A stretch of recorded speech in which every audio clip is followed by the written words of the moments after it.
রসগোল্লা বাঙালির আরেকটি ঐতিহ্যবাহী এবং প্রাচীনতম মিষ্টির নাম।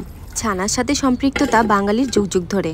সেই ছানারই একটি অবিস্মরণীয় সৃষ্টি হলো রসগোল্লা। রসগোল্লার উৎপত্তি মূলত ভারতীয় উপমহাদেশে, আর কলকাতার বাগবাজারের নবীনচন্দ্র দাস তিনি 1868 সালে এই স্পঞ্জ রসগোল্লাটি আবিষ্কার করেন। এই রসগোল্লা মিষ্টি নিয়ে ভারতের পশ্চিমবঙ্গ এবং ওড়িশার ভিতরে প্রচণ্ড বিতর্ক চলছিল।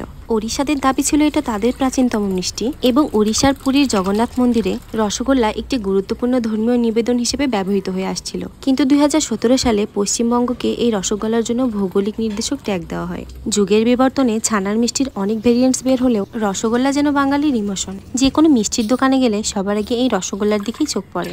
মাত্র 2টি উপকরণ দিয়ে খুব সাধারণভাবে তৈরি করা এই মিষ্টি আমাদের পছন্দের মিষ্টিগুলোর তালিকার শীর্ষে থাকে।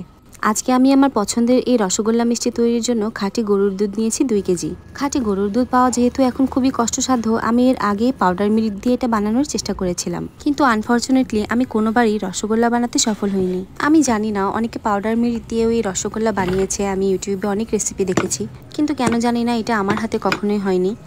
আমার কাছে মনে হয় অথেন্টিক রসগোল্লা বানাতে হলে পিওর গরুর দুধই ব্যবহার করতে হবে। আমার কাছে চিনির রসগোল্লা থেকে নলেন গুড়ের রসগোল্লাটা বেশি ভালো লাগে, কিন্তু যেহেতু আমাদের বাসায় আজকে নলেন গুড় ছিল না, তাই আমি আজকে লাল চিনি ব্যবহার করেই রসগোল্লাটা বানিয়েছি।